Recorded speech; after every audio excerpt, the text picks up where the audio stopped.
Cases of vandalism against Catholic statues in California have been reduced to misdemeanors.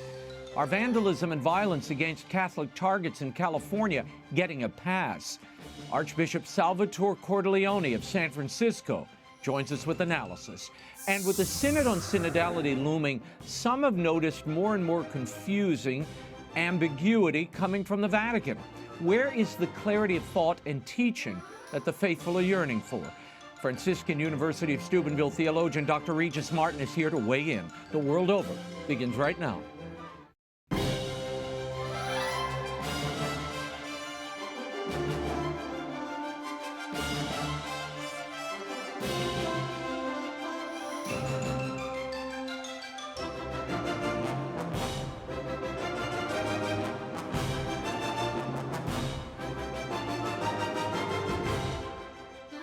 Now, Raymond Arroyo. A warm welcome to all of you joining us in the United States and the world over. If you'd like to comment on tonight's show, send me a tweet. I'm at Raymond Arroyo. First, some news. As the debate over gun control heats up, the Cardinal Archbishop of Newark is asking Americans to voluntarily give up their constitutional right to firearms.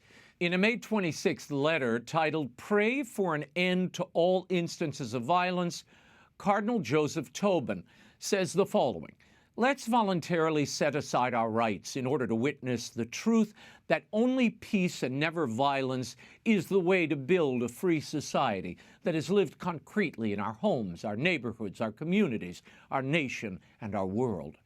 Cardinal Tobin made the plea after a record number of shootings have occurred in the U.S. in just the first half of 2023. He went on to urge what he calls a synodal effort to actively resist gun violence through prayer, advocacy, and voluntary self-restraint from the Second Amendment. The Marin County, California DA's office recently decided to reduce charges against 5 individuals who in October of 2020 defaced and pulled down a statue of Saint Junipero Serra on the grounds of the Mission San Rafael.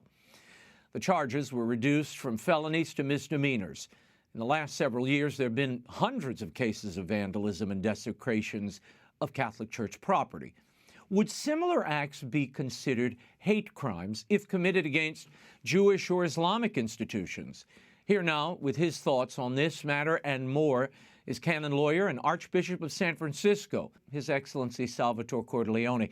Archbishop, thank you for being here. In your letter to the Marin County DA, Lori Frugoli, opposing her decision to reduce these charges for these vandals, you said that you were disappointed but not surprised. Why weren't you surprised?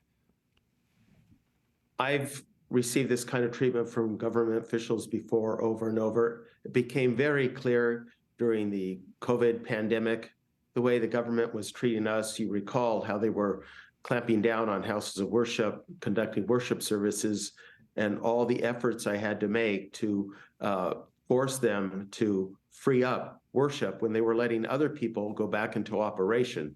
I would meet with both government officials here in San Francisco. The bishops of California would converse with the government officials in Sacramento. And it was the same thing where they would tell us they're trying to make this work. They want to make sure everyone is kept safe, and they affirm what we're doing. In the meantime, they let other people go back into operation, but they keep religious worship services under very tight regulations, not even allowing us to conduct services inside when they allow department stores to be open according to their safety plan. And we submitted a safety plan that had scientific evidence that it is safe to use. And they would not answer our questions as to why we were being treated unequally. So I've seen this happen too many times with government officials, so that's why I was not surprised that it happened again. I was hopeful that it might not, especially when the DA charged these perpetrators with a felony charge, a felony vandalism. It did give me some hope, but I wasn't banking on that because I've been around that block too many times before. Well, it's remarkable to me that this story drops the same week as a story of a California elementary school. They found a burned pride flag in a potted plant, and they're investigating that as a hate crime. Do you see the disconnect here? Well, I see the hypocrisy. Certainly, we're not treated that way because we're Catholics. This is all part of anti-Catholic bigotry that's been a part of the country from the very beginning. It's waxed and waned. When I was growing up, people my age were growing up, it was waning. We had kind of more of a consensus around the country of the Judeo-Christian ethic.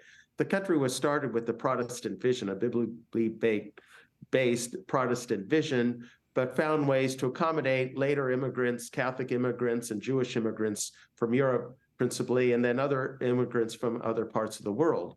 But now this anti-Catholicism is back on the rise, and this is another example. A hate crime is perpetrated against us, and at least it got charged as a felony, even though it ended up not being a felony charge.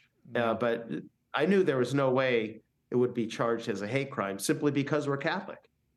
So it's more, it's hypocrisy that's happening here. Archbishop, according to the Marin County DA, this decision came after a thorough review by prosecutors, long discussion among church members, community members, the defendant's participation in what they call a restorative justice process. Were you or anyone at the San Francisco Archdiocese part of those restorative justice conversations with these perpetrators? No, and this is what makes it absolutely outrageous.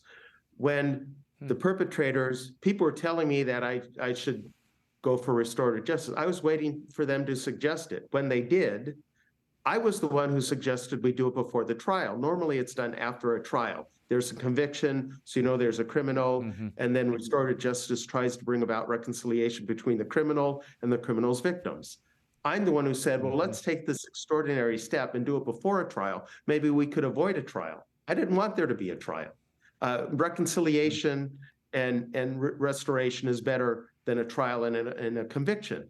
But the Archdiocese was kept out of the process. The mediator was working with the perpetrators, stating she wanted to get them ready, then bring in the Archdiocese. But she was keeping us at arm's length, and me in particular. She saw me as a problem and the perpetrators as the victims. When I was going this extra mile, tried to be conciliatory, there was a parishioner at the parish who was against me, siding with the perpetrators, and they were listening to him. And now they're saying because of that, there was restorative justice. And I was very clear with them. He's not to be a part of the process. They agreed he would not be a part of the process. I was very clear. I'm the one who represents the perpetrator, the victims of this crime. The pastor represents the parish, and they're the immediate victims, but all Catholics, especially in our Archdiocese, are the victims. I represent them.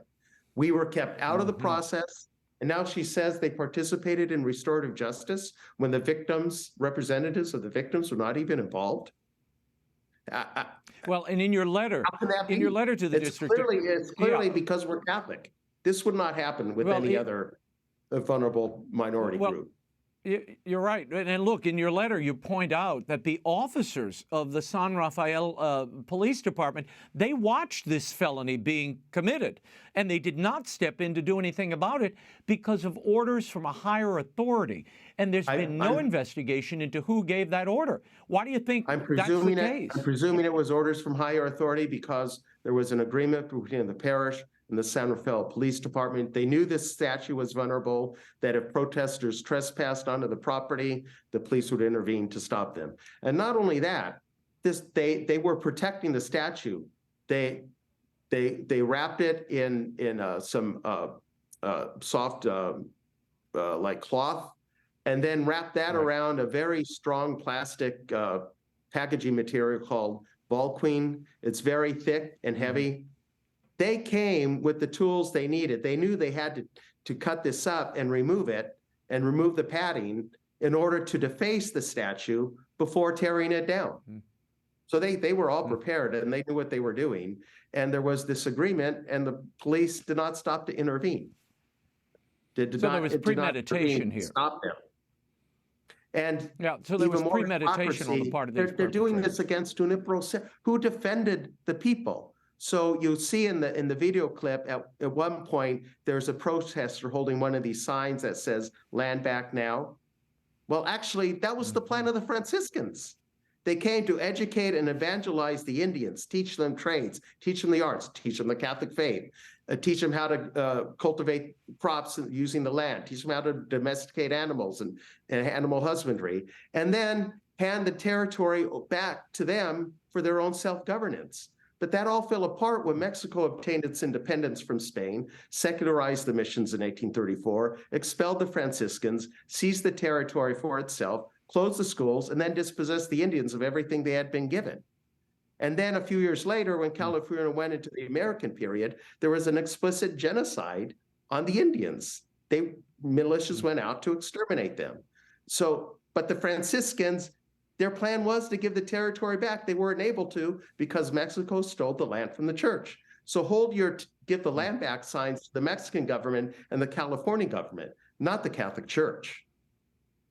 Yeah, no, it's amazing. The distortions of Junipero Serra and his legacy is really remarkable and bears no semblance of the historic record, which I've read, I know you've read extensively, and you just recited some of it.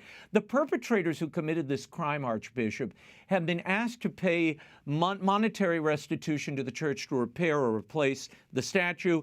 They have to complete 50 hours of volunteer work, apologize in writing, participate in a community forum with a credible historian, and they have to stay off church property. Now, you argue that, quote, this course of action would not have been taken with anyone else. In fact, this crime likely would have been charged as a hate crime, at least if it were perpetuated against certain other minority or vulnerable groups of people, perpetrated rather. Why do you think that is? Why does it seem these crimes against Catholics or Catholic property is not taken as seriously as crimes against any other group or faith? As I said, there is this long history of anti-Catholicism in the country. It's different now than it was in the early part of the history of this country. Thank God we're past that now, where it was Protestants, perpetrating this anti-Catholicism. We now enjoy, especially with some groups of Protestants, strong bonds of fellowship because of coming together on critical moral issues of our time. So it's now more from what I would call the secular fundamentalists who are opposed to the church's values and what we stand for in terms of, well, the dignity of the human person, what it means to be a human person, and God made them male and female, and all of the, well, what I call the below the belt issues, right? There's so much opposition to our values around marriage, family, the dignity of human life in every condition, in every situation. There's so much opposition to that. And so this is what's fueling the anti-Catholicism of our own time. What very much worries me is, as I said, this gives the signal that people can get away with attacking Catholic Church property and our sacred symbols without any legal consequence. And we know from history that it doesn't stop there. It keeps getting worse. We've already seen it getting worse in our own country. Look, for decades now, the government has been taking away our rights of full religious liberty, right? To serve the community according to our moral values. We have the Catholic Charities adoption agencies, the Little Sisters of the Poor, and then government officials starting, strangely, this term freedom of worship, not freedom of religion. Then during the COVID lockdowns, they were even suppressing our freedom of worship, the core of the many elements of religious freedom. Now attacks on property, on sacred objects. It just keeps getting worse. And history shows that if this goes on unabated, that attacks on property eventually morph into attacks on persons. So this is something. And I think you're touching something that we are seeing a trend, and you don't hear about this because it isn't reported widely. If this were any other group, it'd be front page news. I mean, the other day you had a pro-life protester outside a clinic. He was popped, 80-year-old, and another 70-something-year-old popped in the face and beaten down. And I saw no coverage of it except a few little squibs on Twitter. There have been nearly 300 attacks on Catholic churches, including arson, destruction of statues, gravestones, graffiti, and that's just since 2020, 300. What does this decision by the Marin County DA and others like it say to Catholics and our place, if you will, in society today? Well, it reaffirms what I said in my experience trying to deal with government officials during the COVID lockdowns. We don't count. We're expendable, and any decisions involving our rights will be based on what is politically expedient. That was my experience during COVID lockdowns. That's my experience again during this horrendous crime that is deeply painful to those of us who are devout Catholics and very devoted to St. Junipero Serra, who was like a neighbor for me when I was growing up. I grew up 3 miles from the first church that he founded in San Diego. He was like a neighbor of mine growing up. And so I have many Catholics like me have this great devotion and fondness for him. He's a true father of California. And so this is deeply painful, but we're told, no, that doesn't count. For other people, it does, but not for us.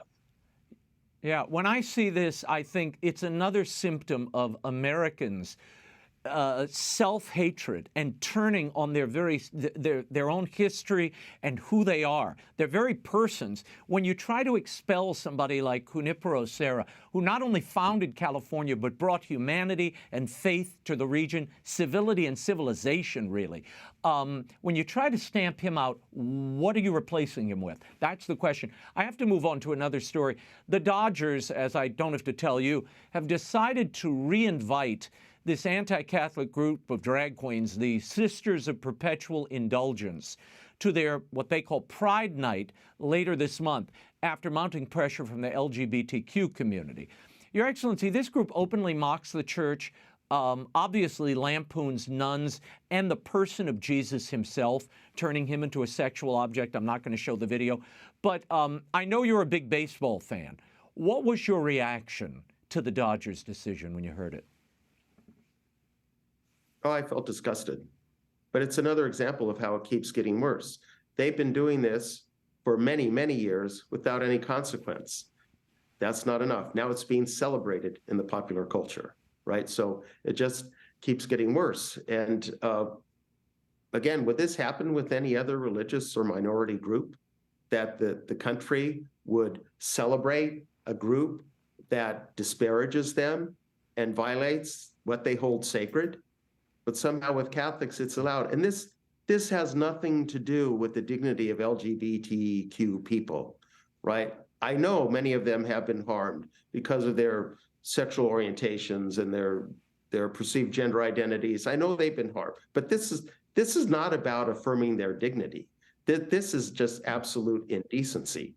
Everyone should be opposed to this, regardless of where they lie on that spectrum, because it's just plain indecency and should not be accepted in any kind of a civil society.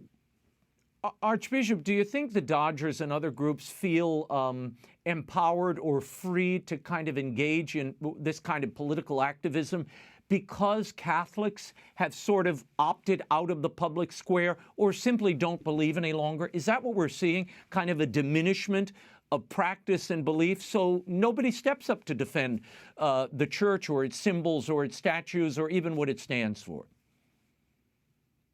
Pope St. John Paul II knew what it takes for truth and justice to prevail. It's solidarity. The trade union in Poland was solidarity, right? It was because of solidarity that the movement began in Poland and they were able to bring an end to the Soviet Empire. With solidarity, we could prevail. It's, as you say, it's a lack of solidarity among Catholics. We become too complacent and too accepting of whatever the social pressure. Social pressure is a very intense mechanism to get people to conform. We've been too complacent with that. But I'm afraid the time is not long before we will have no choice, because I see this getting worse and worse and worse. There will be no room to be a complacent Catholic. And maybe this is the winnowing process the Church needs, that God is providing for us in our own time. So I'd make this plea to my fellow Catholics. Please be faithful. Please be true. And let's bond together in solidarity for what is true, right, and good for all citizens. Major League Baseball players have objected to what the Dodgers are doing here. They've even rebuked them. Catholic player Trevor Williams, who pitches for the Nationals, tweeted the following earlier this week: "To invite and honor a group that makes a blatant and deeply offensive mockery of my religion and the religion of over 4 million people in Los Angeles County alone undermines the values of respect and inclusivity that should be upheld by any organization. I also encourage my fellow Catholics to reconsider their support of an organization that allows this type of mockery of its fans to occur." Your thoughts, Archbishop, on his statement, and should Catholics boycott Dodger games, or at least this game? Solidarity will prevail. If Catholics and other people of goodwill who want what is decent and right bond together in solidarity with approaches such as that, then I think all professional sports organizations will get the message that people will not tolerate this. But we need to be unified in doing so. Well, you know what's interesting? Following their honor of this anti-Catholic drag group, the Los Angeles Dodgers announced they'll be hosting what they call a Christian Faith and Family Day on July 30th. Now, does that address the problem here after honoring this anti-Catholic group? Is having a Christian Faith and Family Day equal to hosting a group that mocks the faith? We would never do this because we are Christians, and so we don't believe in hate. But what if that Christian event featured a group that disparages LGBTQ people and kind of mocks what they hold sacred and what is important to them and disparages it? Would they allow it to go on? That's not Good satisfactory. question. Yeah, we appreciate the opportunity, but this doesn't make restitution for the harm that they've done. No, I had a player tell me, I won't say who, but an African-American player say, this would be like inviting the Klan in one day and a few days later having the Black Family Day. He said, it doesn't fly with me, but I'll let him speak for himself in time. Archbishop Salvatore Cordileone, we thank you for being here, and thank you for your time. Thank you. With the Synod on Synodality set to begin in just a few months, moral theology and traditional Catholic teaching on sexuality seem to be under daily assault, even from within the Church. Where is the voice of reason upon which the faithful have been able to depend throughout Church history? My next guest has been asking just that question.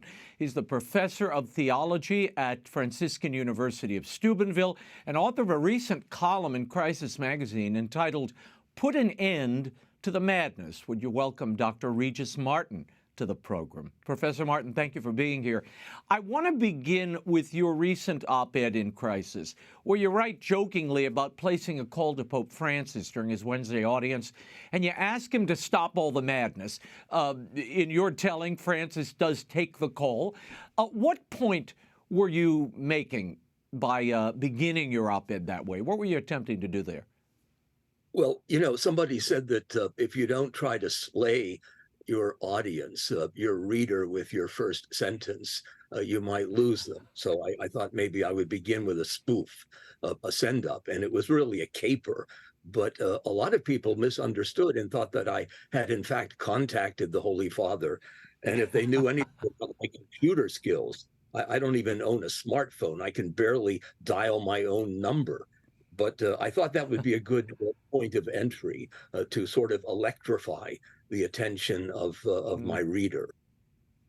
Yeah, and you write about several problems you see under this pontificate, beginning with the deposit of faith, the depletion of which you say appears to have been programmatic and a programmatic theme of this pontificate from the start. Where do you most see a depletion of the deposit of faith? And why are more of the faithful and even bishops not pushing back against it? Well, I think there is a twofold crisis that we face. On the one hand, a straight out crisis of faith. People don't know what to believe. There's really no sense of the faith. But then there's a crisis of courage. And I think this afflicts a great many of the bishops and cardinals, they certainly know what the deposit of faith is, but they don't seem able to summon the courage to defend it.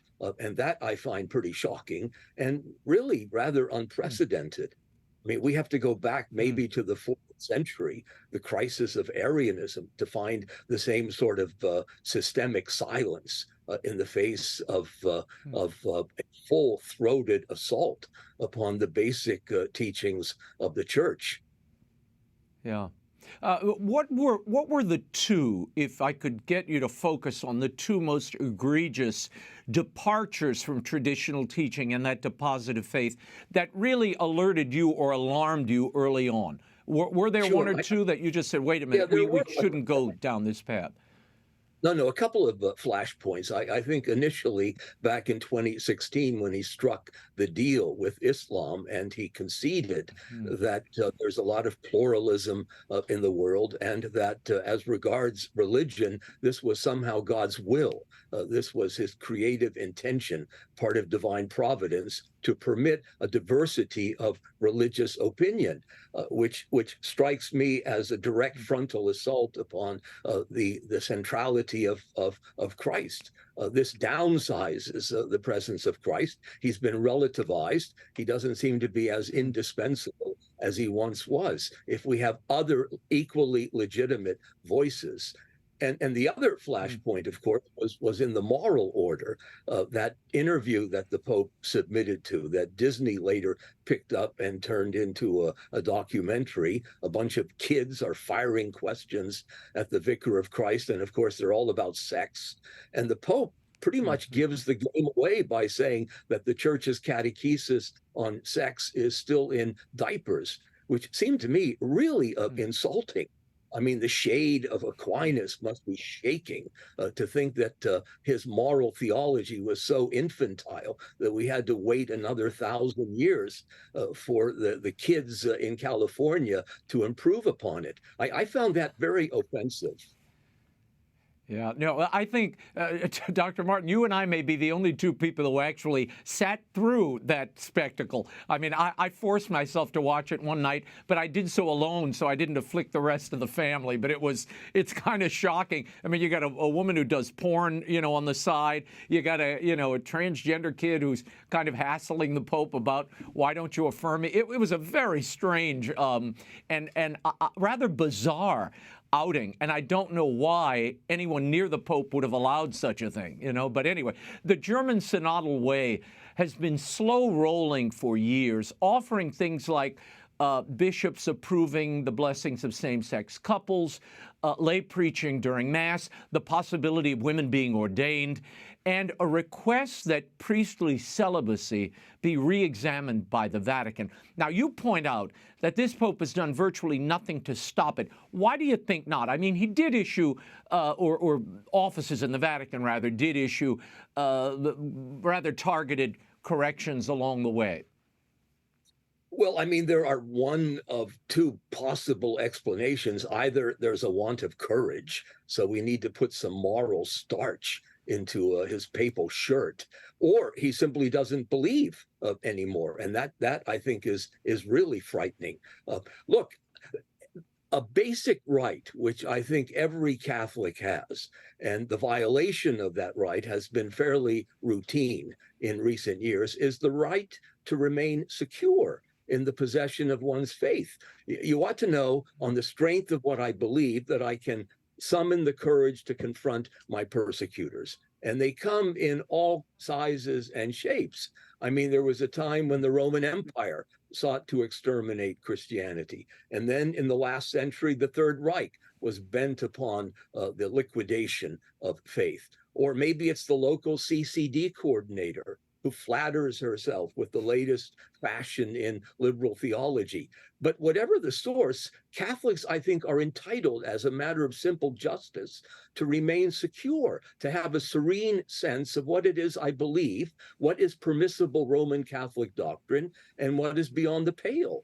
And when hotshot theologians, swashbuckling moralists, decide to blow up the faith and the church's moral tradition, I would hope that the Pope would step into the breach and say, no, you can't do that. That's wrong. Let me unplug that machinery because it's running amok. And this Pope hasn't done that. And that to me is just inexplicable. Yeah, well, why do you think he hasn't? Why do you think he's so tolerant of not only diverse viewpoints, to put it kindly, within the church, but even outside of the church, attacks on the faith and questions of long settled antiquity are now suddenly up for grabs again? I don't know. I can't really look into the soul of the Vicar of Christ, but I can tell you this, that early on he wanted to make a mess, and right now he's got a bloody mess, and somebody has to clean it up. And it doesn't look as if he's disposed to do so. One thing I do know is that you can have bad popes, and we can survive that because the devil and hell will not prevail against God's church. But what we mustn't do is sort of deify the papacy, divinize it as if everything he says is de fide. Sometimes what he says is it's off the wall, and cardinals and bishops should call him up on that. And their failure to do so, I think, invites a deep cynicism on the part of ordinary church-going Catholics.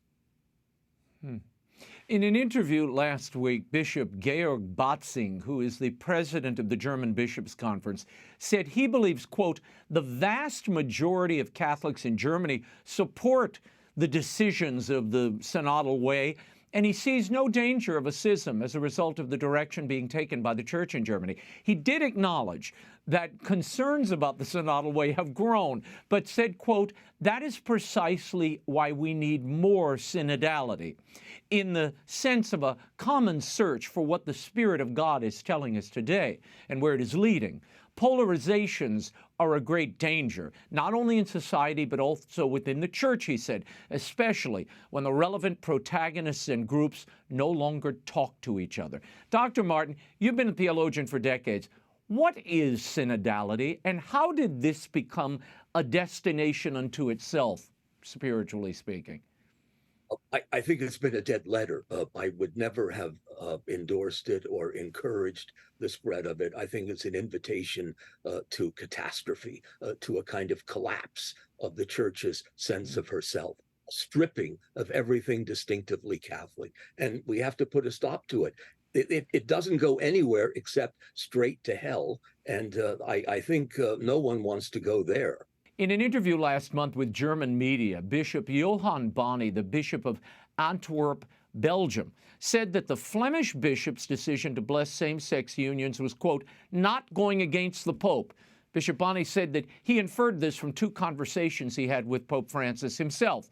When asked if blessing same-sex unions gave him a conflict of conscience, as he was going against a 2021 Vatican ruling by the Dicastery of the Doctrine of the Faith, which states that the church may not bless same-sex unions, he said, quote, no, because it is about the Pope. Not every man in Rome is Pope.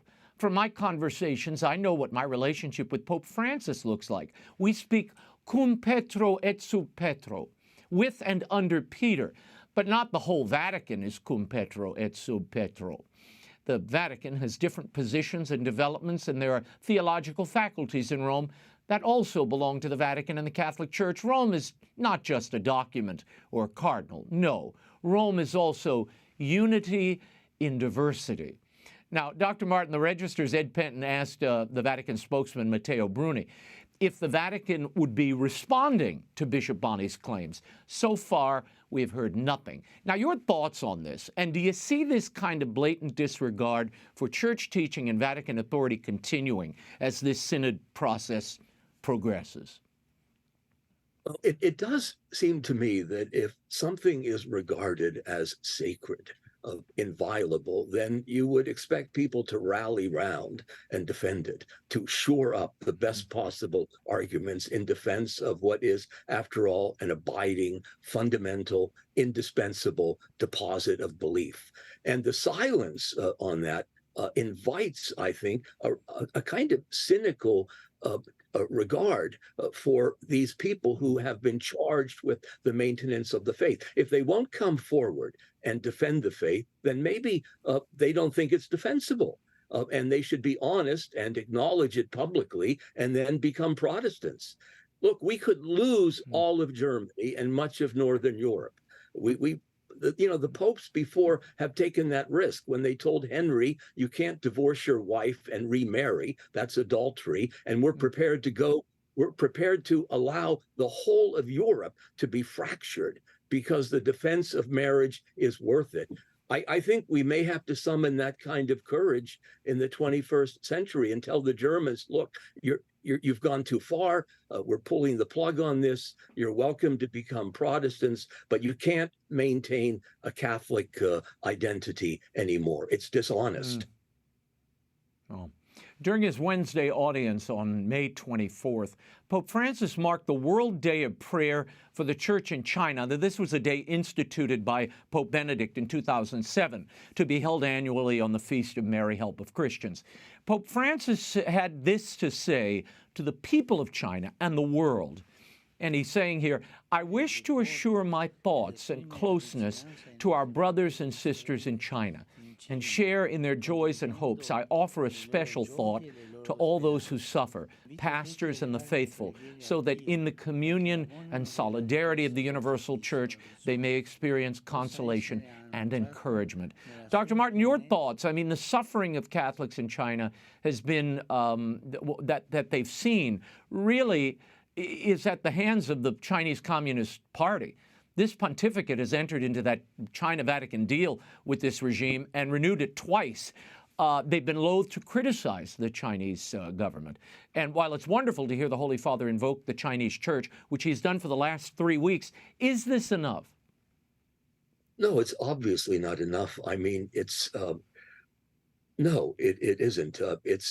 It's kind of sick-making, really. On the one hand, you extend consolation to these people who are suffering, but in large part because of your policies and your failure to rebuke those who are subjugating them. This, to me, is a double standard. It's sheer humbuggery. If you really cared about the Chinese people who are, languishing beneath the boot of a communist regime, then at least have the kidney to say to the leadership in Beijing, look, this is wrong. You've got to stop doing it. You need to treat people humanely and allow them to practice their faith in a completely unfettered way. You can't manage the interior life, and that's what they're doing, and the Pope ought to be able to say that. It's not a matter of diplomacy. It's a matter of speaking the truth to power.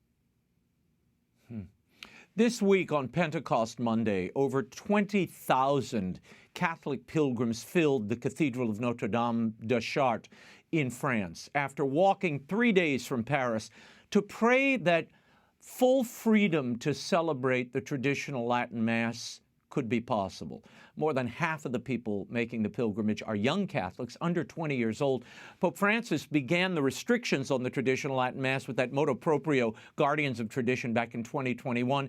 And they've seen restrictions on the TLM since then. What do you see as the message here?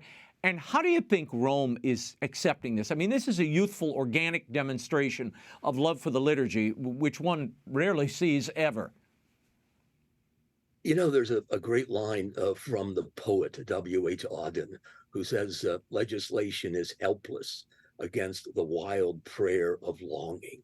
And you can see in these young French Catholics a longing for God, a desire for God, a hunger for transcendence, which is given a particular liturgical expression. And the Pope wants to stamp that out. That strikes me as really hideous. And why he would want to do that when here is a fresh, vibrant outpouring of faith on the part of young people who witness to that faith at huge cost to themselves. It would seem to me that you would want to affirm and promote that, encourage it. This is a genuine sign. These are signs of the times, which I think the Pope ought to seize upon and promote. The fact that he doesn't, that he's determined to somehow suppress it, seems to me completely bizarre. Yeah. Well, I'm always stunned that, for people who are listening and seeking the movement of the Holy Spirit, when it comes to you in Technicolor with thousands of young people waving banners and in silent prayer and chanting the tradition of the eternal, language of the church, everybody covers their ears and closes their eyes. So no accompaniment for them. It does strike me as bizarre, too, and inexplicable. I mean, it's like cutting the youthful limbs off of a tree. It makes no sense to me, and a dying tree at that. What needs to be done, in your estimation, Dr. Martin, to restore the deposit of faith and mend the fractures that you see in the church today? Well, I think it's at bottom a Christological crisis. I mean, who is Christ for me? Is he the centerpiece of my faith? Is he the heart of the world? Is he Alpha and Omega? And if he is, then he ought to be everywhere, and he ought to be enshrined in every place. You can't relativize him. You can't marginalize him. You can't negotiate with the enemies of Christ and say, well, look, we'll compromise here and maybe there and not mention him quite so often. If you remove Christ, then you don't have a church. You eviscerate it. Right at the heart of the church is Christ. And I would say, return to Christ, restore the primacy of Christ, and let his vicar sing out his praises in season and out. We will leave it there. Thank you so much for the time. And you can read Put an End to the Madness by Dr. Regis Martin on Crisis Magazine's website. That's crisismagazine.com. Thanks again. Sure, thank you. And this Saturday, June 3rd, I am so excited to be going to the West Orange, New Jersey Street Fair for a very special event. I'll be outside the Thomas Edison Laboratory, the National Historical Park, signing copies of The Unexpected Light of Thomas Alva Edison. I'll be there from 11 a.m. throughout the afternoon. You'll find me at the Friends of the Museum table. The National Park Bookstore is selling copies of the book, and then I'll be signing them outside. It's really one of my favorite places, so come on out, say hello, read the book, and then experience it in person inside the Thomas Edison National Historical Park. Visit RaymondArroyo.com for all the details, and see you on Saturday. Christians are being persecuted around the world in record numbers, and that persecution is making its way west. What's driving it, and what can we do about it? Joining me to discuss is the Rome Bureau Chief for Breitbart and author of the new book, The Coming Christian Persecution: Why Things Are Getting Worse and What You Can Do About It. Please welcome Thomas Williams back to the program. Tom, thank you for being here. I want to start with the book where you write that Christian persecution reached an unprecedented level at the end of 2020, when 1 in 8 Christians experienced persecution and discrimination on average. Some 345 Christians are murdered around the globe each month because of their beliefs. And Pew Research found that Christians undergo harassment in 145 out of the 198 countries in the world, a significant higher number than just about any other single religion. Which countries do you think are the most dangerous to be a Christian today, and why are we seeing Christians targeted there? Well, this is really kind of the sleeper story of the decade, Raymond. I don't think it's any exaggeration to say that, because these statistics are real, and it's something that most people are simply unaware of. And to give you one example, you're asking where it's particularly dangerous to be a Christian. Let's take the example of Nigeria, where it is most likely, if you're a Christian, that you will actually be killed for your faith. This is something that there are deaths on a weekly basis in Nigeria, so much so that it's not even reported by news outlets anymore because it's just so commonplace. And in this case, it's driven, as we know, by Islamic extremism, the radical Islamic. There's the Boko Haram movement up in the north. You've got the Fulani Raiders in what they call the middle belt in Nigeria. But it's extraordinarily dangerous. There are attacks with machetes, and buildings and villages, entire villages are torched when it's known that Christians live there. It's something that is targeting specifically people who share a Christian belief. Many Christians, especially those living in the U.S. and Western Europe, would not see themselves, Tom, as persecuted or discriminated against. What would you say to them? What are they missing here? Well, I think there are two things, Raymond. One is we have to stand shoulder to shoulder with our brothers and sisters around the world who actually are suffering violent and aggressive persecution. Secondly, at least from my vantage point, it's even more disturbing what I see happening in the West, where the attitude toward Christians is evolving so quickly at such an accelerated pace that now Christians who used to be kind of the backbone of society, was looked upon as a good thing to be a Christian. Now Christians are often tarred as bigots, as homophobes, as people who are closed-minded, intolerant, narrow-minded, obscurantists, all these different things we hear flung at Christians just because we believe in Jesus Christ and believe in the moral teaching of the Bible. I want to look at Europe for a moment. We have seen in the past several years, I've seen it myself, I know you have, in France, Germany, recently in northern Italy, churches being desecrated and even destroyed. Who is doing this, and why do we not hear more about these attacks in the media or an outcry from the Christians in those countries? They seem to just kind of be very blasé about this destruction happening in their own neighborhoods, in their own communities. Well, that's interesting because the government actually has a policy. Take the example of France. They have a policy to not reveal the motivations behind these attacks. They don't want you to know what is causing them. And so there's a lot of speculation. We know that in a number of cases, there is, again, Muslim extremism. In the case of profanation and desecration, both of churches and of burial grounds, of cemeteries. But also there's a radical form of secularism that really sees religion and Christianity in particular as really an obstacle to progress, an obstacle to the agenda that they wish to promote. And so a lot of the aggression against Christians is also coming from that sector. I want to move on to something that I read recently from Bob Fu. Now, he's president of a watchdog group, China Aid. He's a convert to Christianity. He was imprisoned in China for leading an underground house church and not registering with the Chinese Patriotic Association. In a recent interview, he said he was seeing the same tactics in Western nations that the Chinese Communist Party uses to crack down on churches, and that sometimes the tactics used were straight out of the Chinese Communist playbook. He said, quote, "The U.S. is increasingly exhibiting dictatorial attitudes, both culturally and politically, by censoring speech, enforcing woke culture, and not tolerating dissent." I saw the governor of California basically prescribe and order the church to shut down and say not only when they can worship, but how.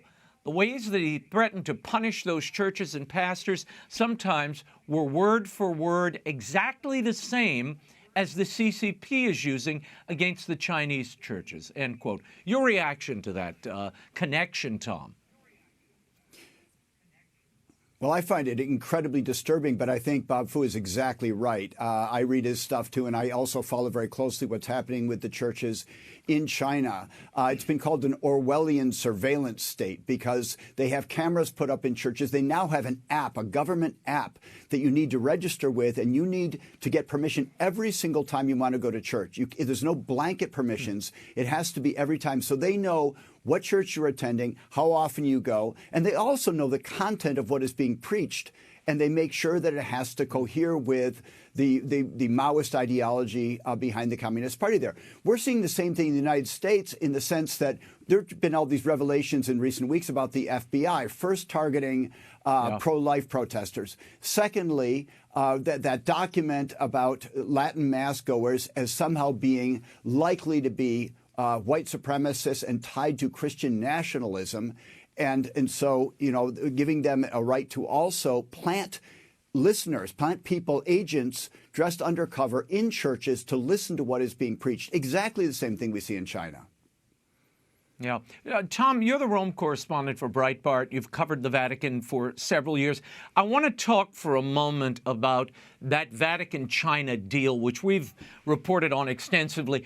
Why would the Vatican make a deal with communists rather than call them out for the suffering they inflict on persecuted Christians, especially those in the Catholic flock? And beyond China, why do you not hear more from the Holy See on this topic of persecuted Christians globally? Well, this is an enormous problem, as you know, and I'm sure I share in your evaluation of what the Vatican has done in this case, and I think it's atrocious. I think you really have thrown the very faithful Catholics in China, that 6 million to 12 million number of underground Catholics who have always been faithful to Rome, and suddenly they no longer have the support of the Holy See. And it's absolutely terrible. And it's leaving many of them completely out in the cold, because now it looks like they're obstinate because they don't want to join the Catholic Patriotic Association, which is government run and which has always been hostile to Rome. They consider themselves an independent church. So I think the motivations behind it, if we want to listen and just take the Vatican at its word, it's this idea of culture of encounter and dialogue. It's better to be sitting at a table than, standing looking at each other from across the room. But the problem is what we've seen since 2018, when this agreement was first signed, things have actually gotten worse, not better, for Christians in China. There is more persecution, there's more abuse, and there's more surveillance going on of everything that's happening. Yeah, well, when you're seated at a table where they're slaughtering the people that are in your flock, that's not a table you probably should be sitting at. But just to finish up, Tom, as a follow-up, why the reluctance, do you think, on the Vatican's part for speaking out about these global atrocities of persecution happening, whether it be in the Middle East or in China or in other parts of the world? Well, I think that the Pope himself, he reports on and he criticizes certain abuses, and then he is silent about others. And it really depends on what his relationship is with the people behind it. I think that's unfortunately the truth of it. For example, back in 2016, 2017, when there were these cases of slaughters by the Islamic State and others, that was a time when the Pope was saying there's no such thing as Muslim persecution. This is not something that Muslim terror groups do not exist. He was saying, if we talk about that, then we have to admit that there are Christian terror groups and we're just as bad as they are. There are certain things he doesn't want to acknowledge because he doesn't want to offend those particular groups. China is another great example of that. He has not even been willing to call out the persecution of the Uyghur Muslims in the Xinjiang region there, simply because he is unwilling to do anything that could irritate the Chinese and make them stand up from the table when he's desperately looking for diplomatic relations there. In your book, you write that things will get worse before they get better. And you say, quote, as the number of those who hate Christians or hold them in contempt is growing, Christianity in the West is flagging, and the will to speak out against Christian persecution or even acknowledge its existence is waning. And though the enemies of Christ, radical Islam, virulent secularism, atheistic communism, grow stronger every day, the determination to resist them is flagging. Why do you think it's flagging, Tom? And you point out that radical secularism is a far greater threat in the West than, say, radical Islam.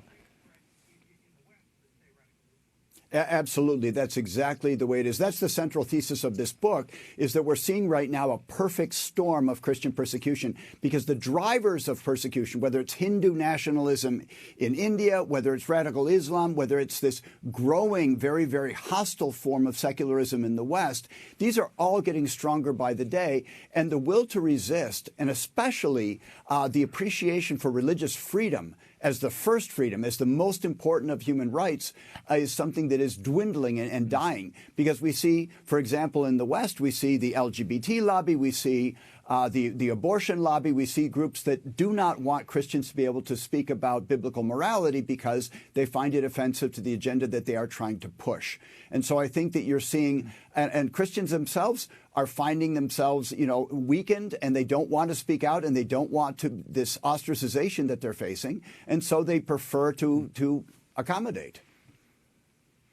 There's also been a rise in the so-called nones, N-O-N-E-S, the non-affiliated, non-religious people in the United States. They now make up over a quarter of the population, 28% in 2021. What effect do the nones have on acceptance of traditional Christian values and appreciation of the religious liberty you just mentioned? Well, I think the nones, unfortunately, religious liberty becomes less important for them than other basic liberties. They see churches and they see Christianity in general as just another voluntary association with no particular status deserving any care that is the founding fathers believed that it should have. I mean, I find it appalling. We're a nation that's founded on religious freedom, where we have the pilgrims. We call them pilgrims because they came in search of a place where they could worship God freely and practice their faith in a tolerant situation. And now we have the West turning in on itself, and particularly in the United States, which has always been a very, very religious people, we're finding it less and less so. I saw when that number of nuns crossed over the 1/4 mark, that's extremely disturbing, because these are people with not only no affiliation, but no appreciation often. Yeah. When you look at the patterns, Tom, as you have for this book, when you look at the patterns of Christian persecution, how does it evolve, and how is it made acceptable to the populace? Well, I think the way it evolves is you have to demonize a group before you can persecute them. You have to make them look bad. You have to make them look like the enemy. So you have cases where Christians are more and more called narrow-minded, bigoted, hateful, white supremacists, Christian nationalists, theocrats, all these different slurs used against Christians, so that ordinary people who didn't really care one way or the other before start seeing Christians as the enemy, as someone who's really getting in the way of a free America the way they understand it. That's always the first step, because that then allows you to become more aggressive, to become more marginalizing and more ostracizing in your treatment of Christians to begin with. And that discrimination then easily passes on to something worse. Very good. We will leave it there. The Coming Christian Persecution, Why Things Are Getting Worse and How to Prepare for What Is to Come by Tom Williams is available at bookstores everywhere and online. Tom, thank you for being with us. Thank you, Raymond. That is all the time we have for now, but be sure to catch us next week. Until then, we'll be scouting the world over for all that is seen and unseen. On behalf of the staff and crew of EWTN News, thank you for watching. I'm Raymond Arroyo. Bye now.